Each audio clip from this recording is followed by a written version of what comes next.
마키아벨리가 살던 당시 이탈리아의 지도입니다. 여러 개의 국가와 여러 명의 군주로 쪼개진 흡사 중국의 춘추 전국 시대를 연상시키는 이 지도가 이탈리아의 15세기 지도이죠. 그 너머로는 스페인과 프랑스, 오스만 제국 등의 열강이 호시탐탐 이 쪼개어진 나라를 노리고 있었습니다. 이러한 혼란한 정국 가운데 마키아벨리는 일생 동안 수많은 전쟁과 침략을 보거나 당해야 했고, 그가 살던 피렌체에서만 4번의 정치 주체가 바뀌는 것을 목도했죠.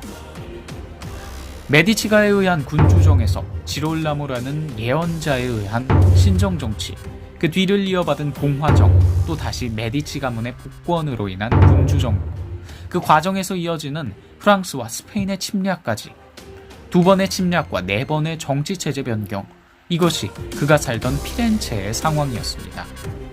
그는 그런 전국의 소용돌이 속 15년 남짓 잠시나마 꽃 피웠던 피렌체 공화정에서 가장 높은 고위관직들을 역임하는데요. 그렇게 고위공직자로서 이 작은 나라의 외교를 담당하며 열강의 틈바구니 속에서 도덕과 윤리에 갇히지 않은 현실적인 실리, 정치 철학을 구축해 나가죠. 그렇게 탄생한 책이 군주론이었습니다.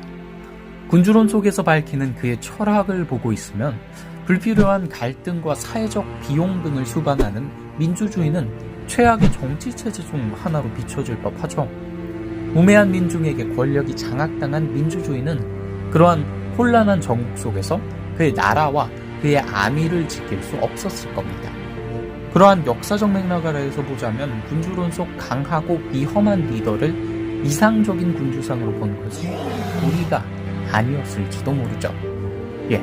그리고 여기까지가 우리가 흔히 마키아벨리에게 가지는 오해일지도 모르고요.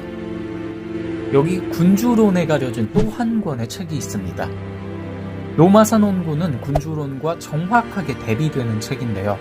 로마가 제국으로 성장할 수 있었던 이유를 공화정이라는 정치체제에 있음을 분석하여 공화주의와 민주주의를 상당히 긍정적으로 바라보고 있죠.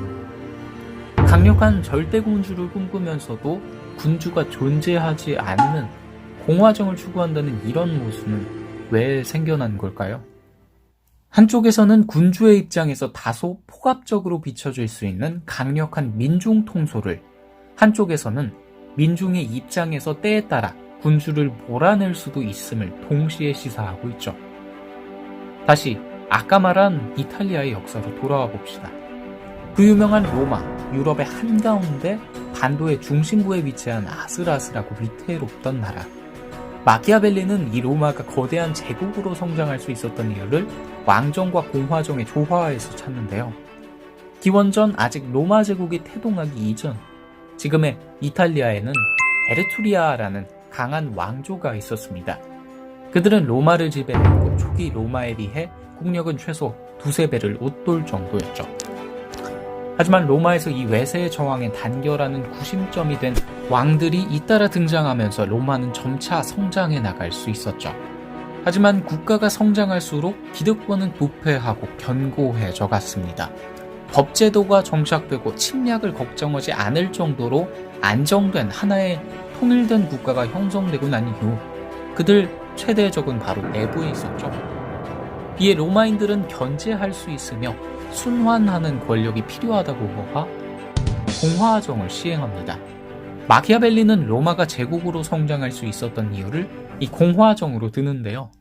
원로원과 민회, 집정관의 크게 3권으로 분립된 권력하에서 건강한 견제와 갈등 그리고 균형이 이 로마라는 거대한 제국의 태동을 뒷받침하고 있었다는 거죠. 크게 정리해보자면 이렇습니다. 초기 로마 혼란의 역사는 마키아벨리가 살던 15세기의 혼란한 정치적 상황과 비슷했는데요.